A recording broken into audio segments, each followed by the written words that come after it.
Hi, everybody. PJ Kwong here for Skate Ontario. We have another town hall this evening that we are thrilled to be presenting to you, and it is all about return to play. I am delighted to be joined by Skate Ontario Executive Director Lisa Alexander. Hey, Lisa, how are you? I'm great, PJ. Nice to see you again. Nice to see you too. And we also have Karen Butcher, President of Skate Ontario. It is so nice to see you as well. Thank you for joining me. Thank you. Nice to be here. Do you know what, ladies? I have some great updates that we're going to start sharing and start talking about. But first of all, I have a bit of an update of my own.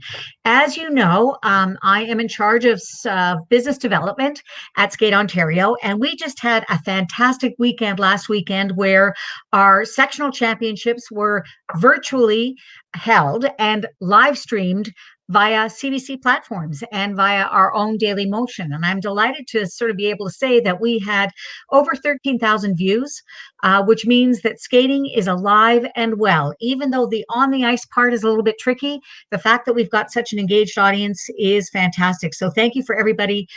Thank you to everybody who watched and to CBC and all their platforms for showing us that live stream. And further to that, and the fact that we have this great engaged audience, we have something called a Glide partnership this year. And if people are interested in supporting Skate Ontario and in being able to do town halls like this and access our membership and get the word out about their own business, then they need to contact me about a Glide partnership. You can go to our website, skateontario.org, and take a look at our news feed, and you'll see all of the information there. And I would be delighted to talk to you. So what do you ladies think about that, our skating audience?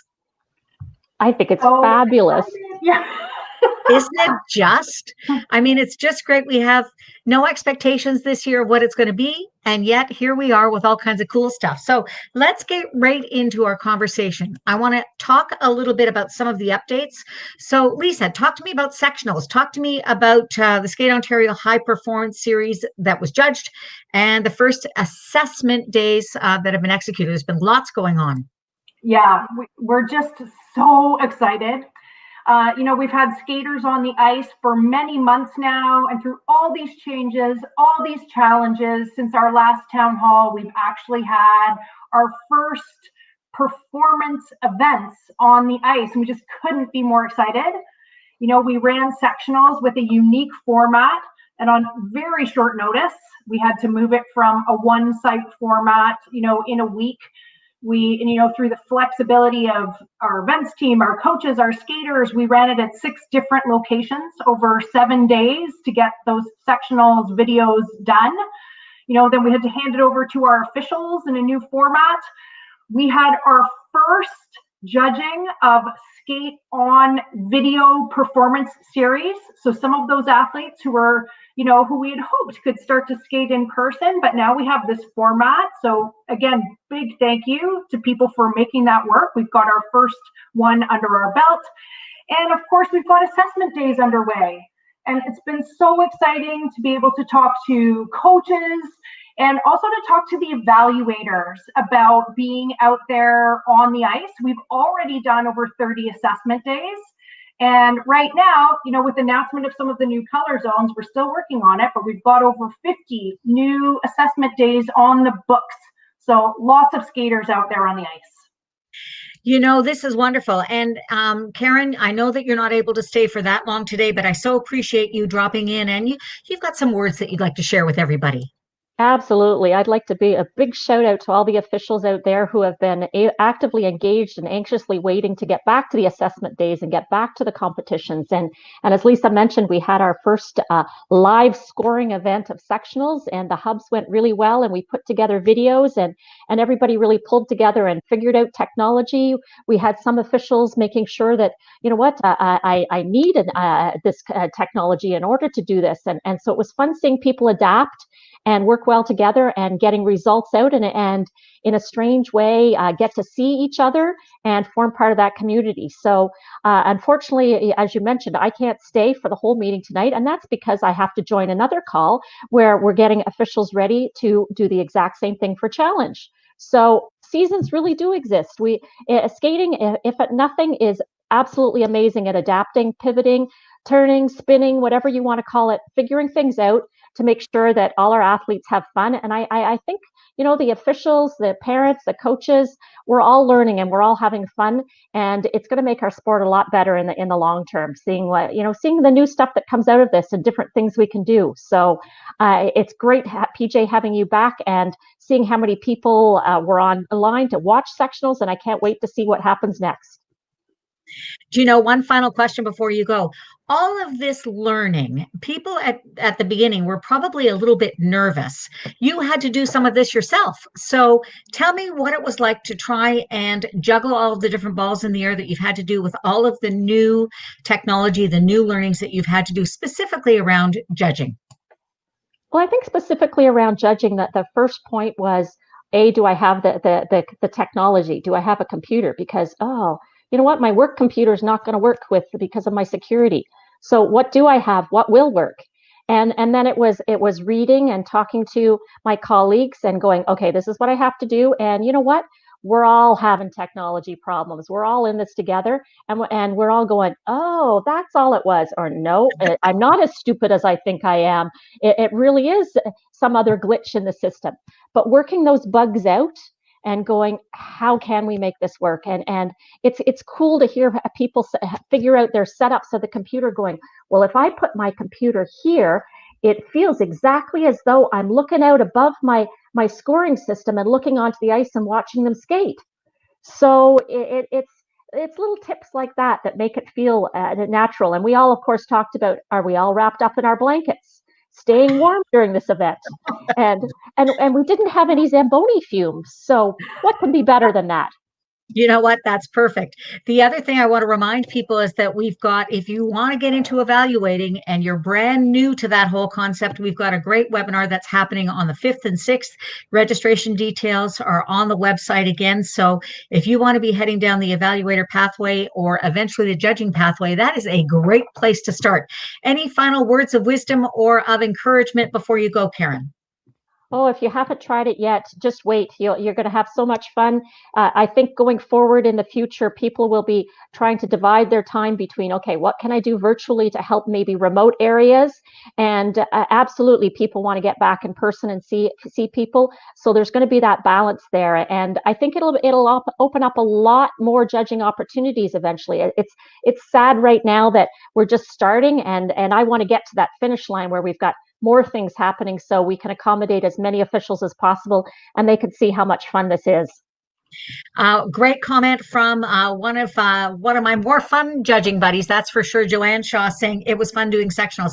Joanne, I bet it was. Not as much fun as sort of being in that hospitality room and chatting with your buddies, but still, nevertheless, I really appreciate the fact that everybody is really trying their absolute best to get involved to try and figure things out. Lisa, as we say goodbye to Karen, are there some moments that you can think of that have really proven that skating and the skating family is all in with trying to make this crazy season work? Oh boy, it's so hard to pick something out for that, PJ. I think being in the role that I'm in, I'm lucky enough to speak to lots of different people. I'm speaking to high performance coaches. I'm speaking to grassroots club volunteers. I'm speaking to parents, and to just see how incredibly passionate our community, remains to be, but also how serious people have been about, trying to do things properly. Like, the rules right now can be so confusing. So to see people just so dedicated to making sure that they're actually following the rules, but at the same time asking lots of smart questions about how can we get more skaters out there safely across the board. I'm seeing that. Before we go too much further, and thank you so much to Karen Butcher for joining us. As I said, we know that she went scampering off to another meeting still about skating. So that was fantastic. We're going to welcome Kelsey Bennett, who's the manager of events for Skate Ontario and officials. Hi, Kelsey. So let's get into talking about the pathway for pre-novice and novice events, the qualifying process. So I think if you want to walk us through that. Well, I think I can start off by saying, as everybody knows, the pre-novice and novice categories were removed from the 2021 challenge and also the senior national championships, with the idea that there would be a later in the year junior national championships format. But then we haven't heard the exact details of that yet. And the reason why is, of course, just that the situation continues to change. So us as Skate Ontario and all of the other 9 sections and Skate Canada are actively talking about how we can make these events happen for pre-novice and novice. So what I can share with you is, all across the country, all the provinces and territories are still facing incredible hurdles in getting, training in at the novice and pre-novice level. It's quite clear from coast to coast that there's lots of areas where people are having difficulty maintaining training. And so planning towards an in-person event in March has just gotten more and more difficult. The window has really closed on that. So last week, in this whole group, all 10 sections in Skate Canada, the decision has now been made that spring competition for pre-novice and novice athletes is going to happen in a virtual format. So it's going to be very similar to the upcoming challenge, where skaters will be competing via video. So we will arrange for those videos to be done in hubs. Kelsey and her team will work on a workback and a format for that, but it will be done by this remote judging format. Good news for the pre-novices, novices. We got lots of practice going on right now for that. Our officials are getting great at that, and our events team is learning how to organize that. And the second decision is that there will not be an intermediate step of like a challenge competition for the pre-novice novice. Skate Ontario will be responsible for a qualifying format that will go straight through to the Skate Canada event. So that means that all of our pre-novice novice skaters will have to organize for at least 2 skates for them. So they'll get, and we'll be able to talk about and work with the coaches on, can we do more? But that you'll get at least 2. There'll be one which be the equivalent of the sectionals skate. And then there will be one where the videoing will be done in Ontario, but those videos will be passed on to Skate Canada for the Skate Canada virtual event. I think the most important thing that we want to know, so for pre-novices, novices, keep skating. We are working on, that event for you. The earliest that we would be looking for any kind of sort of qualifying sectional event would be in February. This is still fluid. We will update you as fast as we can. And for those coaches out there who are high performance coaches who are working towards athletes at that level, we will be booking a meeting with you all later this week to go through those details. We have another call with Skate Canada on Wednesday. So we will be talking with those coaches. We've got a great question before we move on to more stuff about the events from Maya Filipoff, who wants to know what Skate Ontario is doing to advocate for keeping the clubs running in the gray and locked down zones, because skating is part of physical and mental health for many skaters. Great question. Yeah. And listen, Maya, we are the choir on keeping kids skating. The simple fact of the matter is that in the gray and locked down zones, there just isn't any ability for us to have broad people in skating with the kind of closures that are on. The only exception, and that we, along with all of our other sports colleagues, have fought for, is an exception for athletes who are on a path to the next Olympics, to the next Olympic events. So in that gray and lockdown area, it is defined as Olympic athletes. And I think it's important for everybody to know, sometimes people remember back to the beginning, back in May, there was, we were allowed to put whatever we, Skate Ontario, was allowed to decide what was high performance and what level of skater could get back on the ice. That is no longer the case in these gray areas. We do not have the ability to determine the level of athletes that get back on the ice. That is embedded right in the legislation. that determines that it's kids who are, working towards the upcoming Olympic events, and that's all. Okay, another quick question before we move along, and that is, are spectators still required to complete the Skate Ontario screening form? I can answer that one, PJ. Well then, Kelsey, I'm going to throw you into the fire. Here we go. There we go. Awesome. Thank you.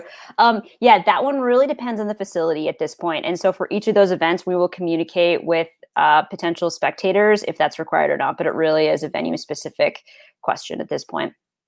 This may be a question again for Lisa. Did you say that you know the dates for the junior national event or not? We do not. We do not. I can tell you that is on Skate Canada's and ours most urgent list. Okay. I think that the big decision was that it's just with the different situation in the provinces and with this current spike that we're seeing all across Canada, and how much some of the provinces are limited in being able to train these athletes. There's a real concern that they want to pick a date that the kids can have had enough time to train properly. So that's why that decision is a little bit on hold. And it's also why I can tell you it will be later, but we don't know yet. We don't know yet. Okay, that's fair. And what I really appreciate, Lisa, is that you're willing to say, I don't know, rather than trying to come up with an answer that is wrong. So that part is great. Okay, Kelsey, I'm going to come over to you because I know that despite all of the curveballs that COVID-19 has thrown us, that you've still got some pretty exciting news and some updates around the execution of your department events during all of this. So take it away, Kelsey.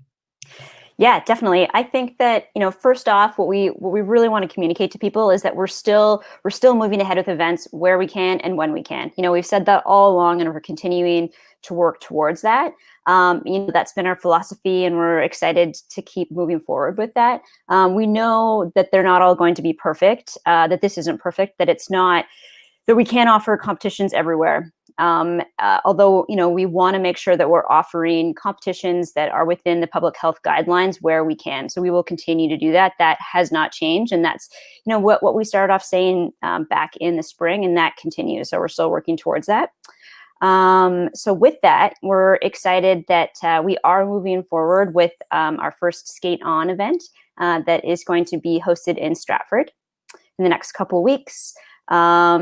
There has been some changes with that, as there are, obviously, as we all know, different regions in Ontario that have gone into red and gray lockdown areas. And unfortunately, those skaters that are training in those regions we're not permitting them to compete.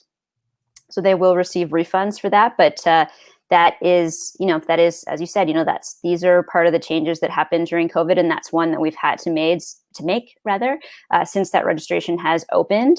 But we're still, with that, those skaters that are in the red zones that are not able to compete at Stratford, we're excited that we're able to offer them a video submission opportunity. So we're still trying to give them something that's, they're able to do at their home club and participate and get feedback for where they're at this point. Not quite the same as what it would have been like if they were on site, but that's something that we're really excited to move forward with, and getting some great feedback from coaches and parents and skaters that that's an option for them as well.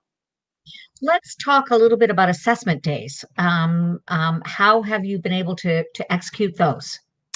Well, it's a lot of, it's similar to events, I think, in the sense where they're so small right now, I guess, right, with the people that are on site. And I think also we have to give so much credit to the clubs, right, that are committed in the facilities that back the protocols and that want to host these and offer these for the skaters. There's so much that we really need to thank them for that. It's not easy to get that off the ground. And also obviously to the evaluators, which we were talking about before, to get it off the ground. But it's our protocols, right, that they're making sure that we're doing this safely and we're able to, which is really, really great.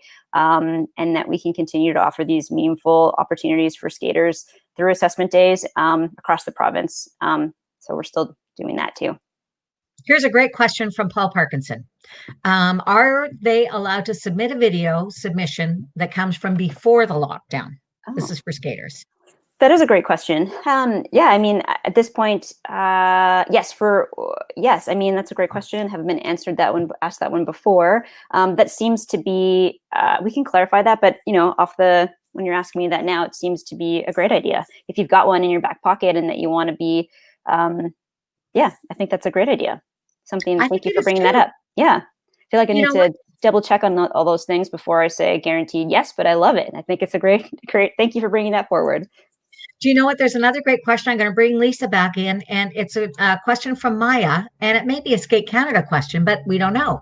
Would we consider allowing certain skaters to skip tests and test higher because of the lack of testing opportunities due to the lockdowns?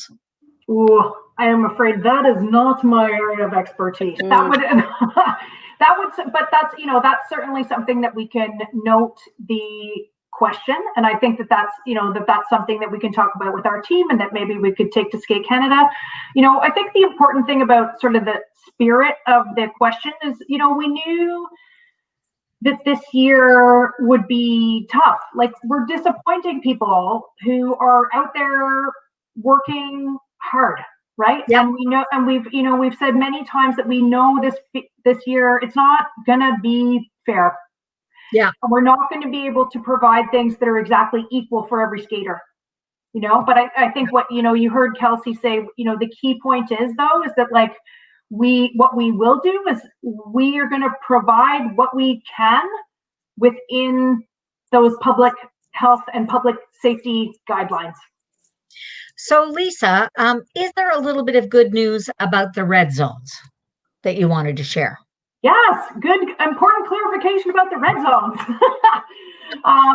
Again, people may recall, back in as these pieces of legislation get written and rewritten, and I can tell you, it is. I know way more than I ever wanted to about how to read legislation now. Let me tell you, and it's gotten more confusing with this last announcement. With the five different color zones. And I think, something that's important for people to know is that when you're thinking about the old stages, olive green, yellow, and orange are all within stage 3. So even though there are small differences, there's not differences in the legislation for sport and what we're allowed to do, but they're all in stage 3. Red, however, is in stage 2. And during the last round, when they gave us a number, so in this case, the red number is 10. 10 had to be the whole group in what was called the gathering. This time, 10, we have gotten clarification from the government. It came out late on Friday night after we had already communicated that this time it says 10 participants. So that 10, and we've gotten clarification from the government that the participants refers to the skaters. Okay. So you can have 10 skaters plus coaches, choreographers, whatever else you want. So as long as those other people can maintain the full 2 feet distancing, there can be 10 skaters. Okay. 2 meter distancing, right? Not 2 feet. Oh, sorry. Yes, 2 meter. Just saying. Yeah, we're gonna come up with that. Yeah, 2 meter. 2 meter. Look at me paying attention. Yeah. Who knew? Another great question from Joanne Shaw. I don't know if it's you or Kelsey. So are we allowing skaters from a red zone to come to another lower colored zone to be assessed? Or we don't know that yet? Lisa, over to you. Okay, yeah. Yes, please. Yes, thank you. We, for the purposes of assessment, what we are doing is we are following the stages. Okay. So, as I sort of said, so green, yellow, and orange are all stage 3. So people who are in stage 3 can all work together in stage 3. Because red is stage 2, that means that the red skater, somebody who is in a red zone cannot pass out into any of the stage 3 zones for an assessment. Okay. Yeah. And I do think, and this, and Kelsey and I were talking earlier today, some of the details of this stuff, we find that it typically takes, this legislation comes out, it takes a few days for all this info to percolate out there, right? Yeah. And so that clarification for cities and facilities, I understand that that's coming out. And if you need the wording, anybody who needs the wording from us that we received from the government, that was in that communication that we released today. That is straight up from the provincial government. Okay. So this is an interesting question from Marie Johnson McKenzie, who's a Toronto coach. Hey, Marie. In running a parent and top class, can she have 10 little skaters and then 10 parents on the ice? Oh boy, that's the first time we've been asked that one. I guess we'll have to. Because the children are the participants, and then the parents are to make sure they don't fall down. The tots are the little teensy ones. Do we need to get back to Marie about that? I think we do. Mm-hmm. Okay, Marie, we'll get back to you. Yes, we will. We'll send out some clarification for the clubs about that. Yes. Because it's one of those scenarios, just as you said, the information comes out and the language is very broad in some cases. And I know that I was at a rink facility where the rule of 10 applied to the rink and then another area and then another area. And I was at a different rink where the rule of 10 applied to the entire facility, including the Zamboni driver. So I think it depends also in which area of the city, even in GTA, that you find yourself. The interpretation of the rules is not always the same. Another question from the Fort Henry Heights Skating Club. Is the information specific to cities and facilities with regards to the red zone? And has it been clarified? We understand it has. Okay. And we understand from the cities and the facilities that they received that exact wording that we sent out today. We got that straight up from the government, and our government sport consultant told us that they did not receive that until late on Friday night. Okay. So we didn't get that. We didn't get that from them until this morning, but we have understood from some municipalities and facilities that they have started to receive that. But I can confirm that the government was, what they sent to us was quite clear in that regard. We have another great question from another coach, David Islam. Hey, David. And that is, I've just lost it. Here we go. Red zone, 10 skaters. Is there a cap on coaches, choreographers, and PAs? PAs mean program assistants. There is not. Okay. They just have to maintain the 2 meters distancing. As long as it's the skaters are the participants, plus other people who can maintain the 2 meter distancing. So that is very important for our clubs who are in red zones. Okay, and this is from Jennifer Wright. It has to do with spectators in individual facilities, and I think the rules change depending on where that facility is located. If I remember correctly, Is that true? And what about the screening form? Yeah, that one is. I would suggest talking to your facility about that one, because the responsibility for screening once you are into those kind of restrictions, the responsibility for that stuff starts to move over to the facility. Okay. So our responsibility, we have said, so the responsibility, check with your facility is basically the message there. Yeah. Okay. Just a quick update from Marie. She's had 4 kids plus 4 parents and 1 coach on the ice, which is under that 10 participant sort of threshold. But we will get back with information about whether it's 10 little kids, 10 little parents. So I'm going to move on. PJ, and I will say, PJ, like we get so many questions, and believe me, I feel the same way. And you should be on some of our calls with the ministry, because, it's very frustrating that there's no taking size of venues into account in any of the legislation. Okay. And, we were on a call and we had, David Williams, who's the Chief Medical Officer of Health for Ontario. We had him on the call, and we had some, and some people, are actually in venues that are even larger than ours. Some of the gymnastics facilities and stuff like that, and they have the same number of restrictions. And the only thing that the Ontario Chief Medical Officer of Health was saying is like, some of you have big venues. We don't take that into account. And the sports are like, but can you? Like, you need to? Are you talking about that? And he just said, yeah, we don't take that into account.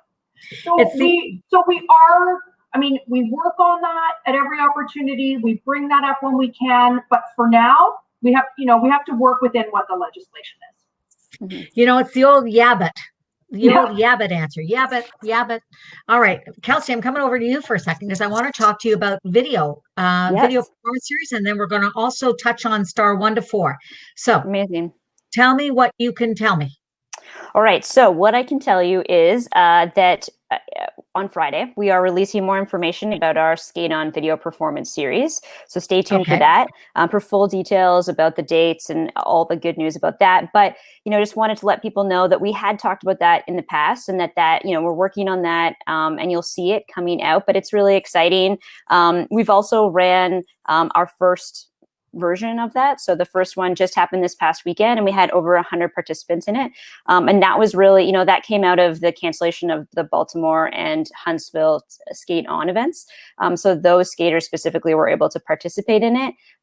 So it's been really great to see that there's so many that have been interested and involved in that. So, we're again really happy that we've got this option available for skaters across the province.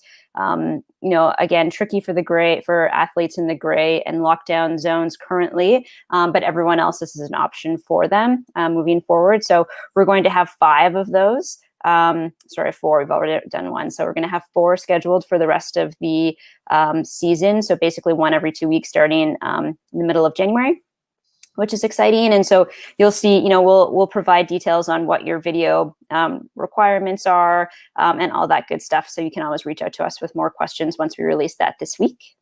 So what? There is another good question. This one about synchro. Any plans for virtual synchro competitions like Elements or Synchro in Ontario? Where are we at with synchro? We miss you, synchro. We want you back. We do. Yeah. That's a really great question. And I know that Skate Canada has been working on that. And I know we've got some great people working on that with Skate Ontario as well. So from Skate Ontario with Skate Canada. And I know that they're working on pieces of that and recognize that it's a fantastic idea. So more to come on that. And Leslie, so you've got some updates. I don't have any at the moment for that one. I don't have anything specific. I can certainly confirm that in general, the answer is yes. And more info to come. We are certainly well aware and currently in discussions with Skate Canada to make that happen. Yep. That's very good news. Kelsey, I'm going to drag you back into service here and talk to me about star 1 to 4. Yes. So star 1 to 4 events in person are still happening. So the schedule, the calendar of those events it's much smaller than what we originally posted in April, but there are some events that are going to happen across the province. And that format is different from Skate On events where the skaters will be in person and there will be officials on site as well. So that is cool that that's still happening. So stay tuned. We'll give you an updated list on that on Friday, but you can check our website now for star 1 to 4 events. So just wanted to, to let everyone know that those are still happening. So really we've got three, I think, options, right? So we've got the star 1 to 4 competition series for that level of athlete. Then we have the video performances. So that's a video submitted format. So you can basically do it with your coach at your own rink and submit a video for our officials to officiate remotely and give you feedback on that. So that's a format where athletes won't be ranked against one another, but they will receive their own report card. So there's some cool feedback there for them. And then the third one is a Skate On events where in certain parts of the province, skaters can go in person to compete, but all the officiating is done remotely. So scores would be received afterwards. But those skaters that are competing against others in person, they will be ranked. So we've got those 3 cool options. And then, as we've talked about, we're still doing, challenge hubs, and we'll have more information about pre-novice and novice, but those are something as well that we're doing that is aligned with what Skate Canada is asking for as a format that we are excited to do for our skaters at that level. So it's kind of been a complicated question for you guys in the team area of events area. Mm-hmm. Good Lord, I can't speak. In the event area, couple of quick things. With respect to the color codes across the province, does that designate who and who cannot compete in person at the events. Can you break that down a little bit?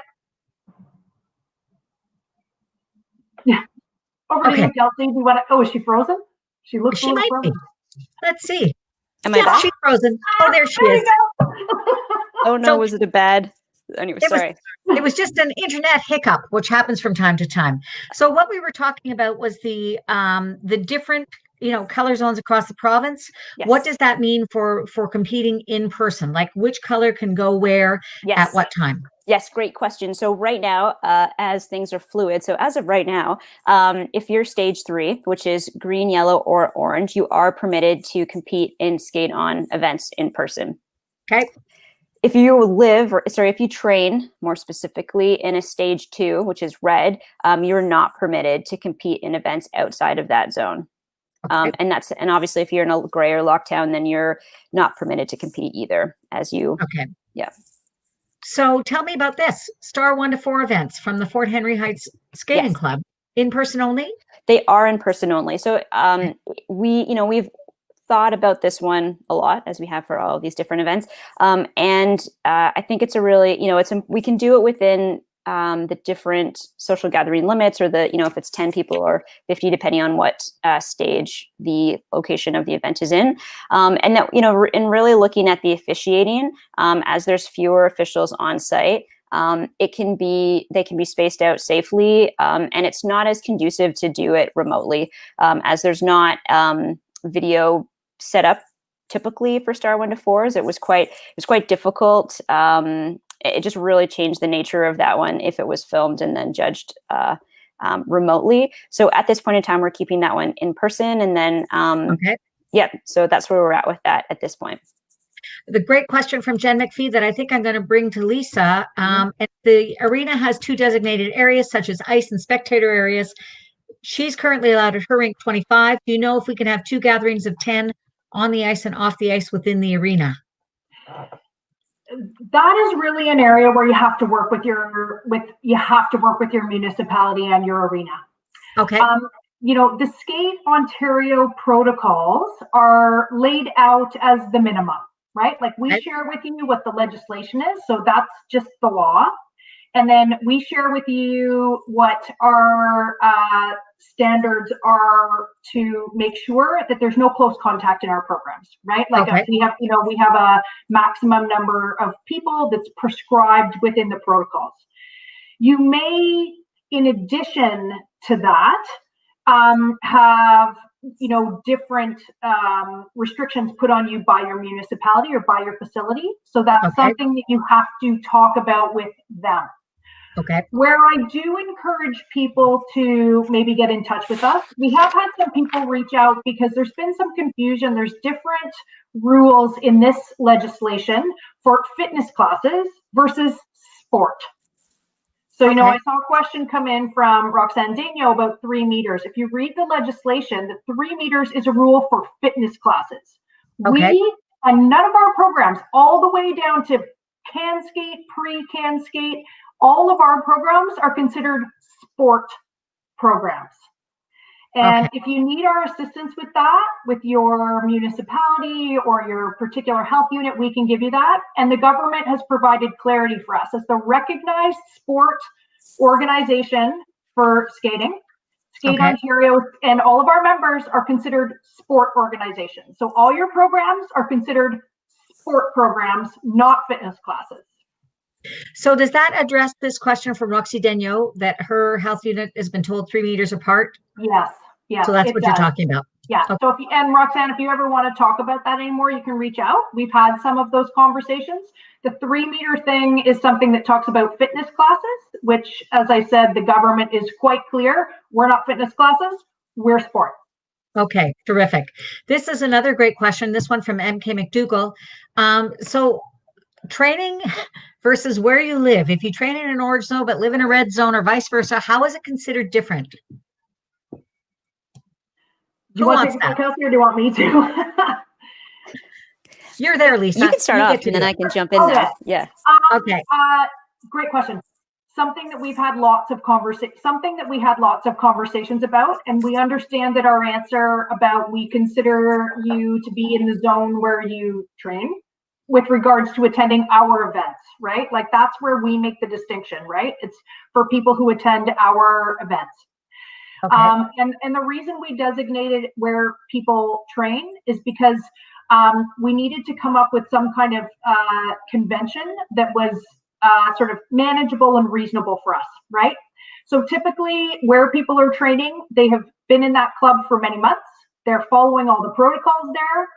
And it just doesn't make sense from a practical point of view. We cannot become the home address police of every single skater, right?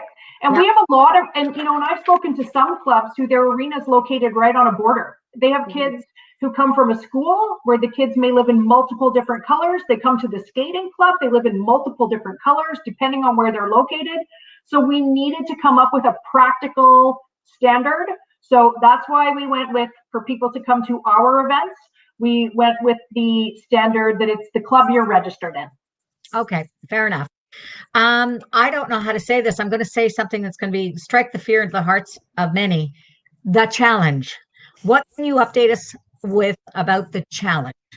Kelsey, you get to go first. Yeah, we've got some good updates about that. So tomorrow we're starting our challenge filming hubs, and they run tomorrow until next Friday across the province.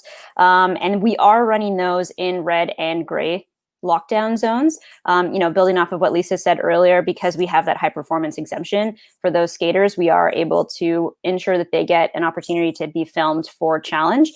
So that's all ready to go starting tomorrow. So that's going to be, that's exciting and something to look forward to. Lisa, can you comment on, there's always rumblings that you hear in the back hallways of everywhere talking about sort of the national event and the challenge event and sort of like getting up to peak, getting down to peak, getting up to peak. Yeah. Should we help coaches and skaters just sort of relax about the season and just understand that it's extraordinary? What can you say about that? Well, I think some people know I have a background as a high performance coach myself. And, you think of all those years that you spend knowing exactly where your athletes are going to be. And in some cases, you already know what time they were supposed to be competing at an event that's a year and a half from now. And now suddenly we're like, well, we'll tell you tomorrow. And they could be, what I told you this morning could be different after lunch. It's just extraordinary times, right? So, what we are trying to do, and, we hear Kelsey and her team and the rest of our team, we're trying to make sure that we have options in our pockets to make sure that, as the zones change or restrictions get tightened or, relaxed, that we have options for the kids to keep skating as much as possible. Okay. As much as health standards will allow, we're trying to have options ready. And in some cases, I appreciate that has been some super last minute pivots, but we will always make decisions from the point of view of trying to let the skaters skate as much as we can, given the current health conditions. I have a bit of a question because I'm curious, how complicated has it been to organize hubs for videotaping skaters? Go on, Kelsey, you can tell us. Oh my goodness, this is an opportunity to give a shout out to my staff because they've been so incredible. It's a lot. I mean, as you know, there's 7, for challenge alone, there's 7 different hubs.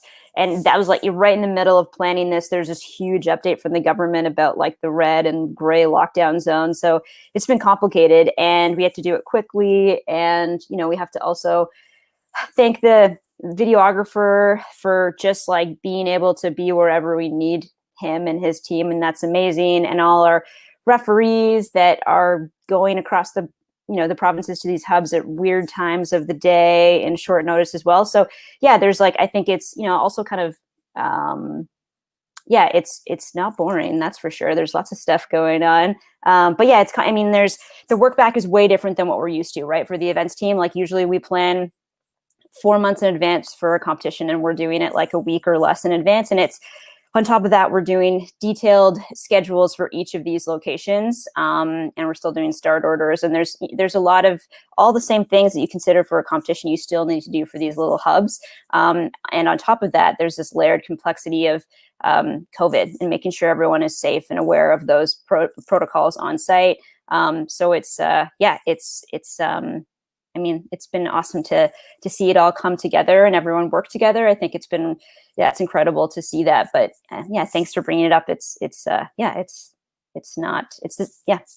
tough stuff. Well, you know what's been so interesting about all of the stuff to do with COVID is the fact that nobody rolled over and into a fetal position at Skate Ontario. They just said, okay, let's work the problem. Let's figure it out. Let's figure out how we can get the most and best number of opportunities for our skaters, given the fact that we are a huge province, and trying to get everything organized to be able to help that. Another quick question, and this is just to sort of remind people that the qualifying process for novice and pre-novice nationals, that's still to come, but it's just that it's a problem that or situation that Skate Ontario is working on. Is that fair to say? 100% fair to say. And I think Skate Canada, since they announced their intention for an in-person event in the middle of March, the simple reality across Canada is just that can't happen. So that's why those, I went through the 2 decisions that have already been made earlier, and with the rest yet to come. And it will be that pre-novice novice event for Skate Canada will be, no earlier than mid to late March for a now virtual event. It's on the Skate Canada urgent list. We have a call with them and the other sections on Wednesday, and we will be booking a call. That's not to say we know we'll have the answer by then, but as soon as, we'll keep sharing what we know when we know it. By the way, a little bit of a shout out in case people think that you're not staying up nights working.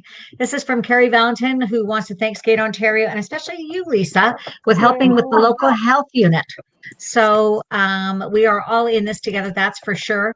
And Lori here would like to talk about or to comment on being able to watch the sectionals live stream. So hats off to you, Kelsey, and all of your team for organizing the event. And we've got to say a special shout out to Joni McPhail, whose idea this was. Yay, Joni. So we just put it all into play. And then, of course, CBC for carrying the stream. It was fantastic. So last thoughts from each of you. I'm going to go first with you, Kelsey. I should know that you do this at the end of all these things. Last thoughts. I think, like in leading up to this, we were talking about how this is really a new time where we're actually doing things, and that's been really cool. And it's been a lot of lead up time, planning and adjusting multiple times, but actually seeing it execute. And it's been really heartwarming to hear how happy people are to be back on the ice and seeing each other. And we know that this is everyone's community and their friends, and so it's wonderful to see that and to continue to. That's why we want to keep you doing it, right? Like to have that engagement and to make sure that skaters are with their friends and doing this, and everyone involved is just excited and supporting it all. So I think that's where I'm at the moment. So keep at it. Keep at it. Lisa, Mary Harrington, I'm just going to stop you before you start. Will this be posted on the Skate Ontario website for later viewing or listening? It sure will, Mary. Visit our Facebook page where it will be archived, as well as on our YouTube channel. And for sure, and share it with all your friends. Yeah. All your friends. Okay. Or in my case, all your friend. Sad face. Come on, you have at least 2 of us here right now. Yeah. Fair enough. And then Claire's backstage. So helping us out. So let's what would you like people to know? And I even listened to Kelsey answer it. So I think, it's been really encouraging since our last update. It felt like, and I'm sure the same for all of you in the clubs, so much work, planning, and then something changed and you couldn't do it. And then planning and something changed and you couldn't do it. And that, so to actually now have seen, the number of times and sort of different formats that we've had, skaters out there doing performance opportunities since the last one of these town halls is like, thrills me. those pictures of the kids out there on the ice. I'm so excited. So, I just want to reiterate, you have our continued commitment. We know this is not easy. And, the amount of effort that people have been putting into keeping our kids out there, you have our continued support. And, I'll just say again, wherever we can keep skating going within public health recommendations, and wherever we can advocate for, more safe skating to be allowed, we will. You have our commitment to that. Mm-hmm. You know what? Those are fantastic words. And I just want to remind everybody that we are here for you, and you've got to make sure that you visit our website, skateontario.org. Lisa, Kelsey, thank you so much for joining me. You guys are fantastic.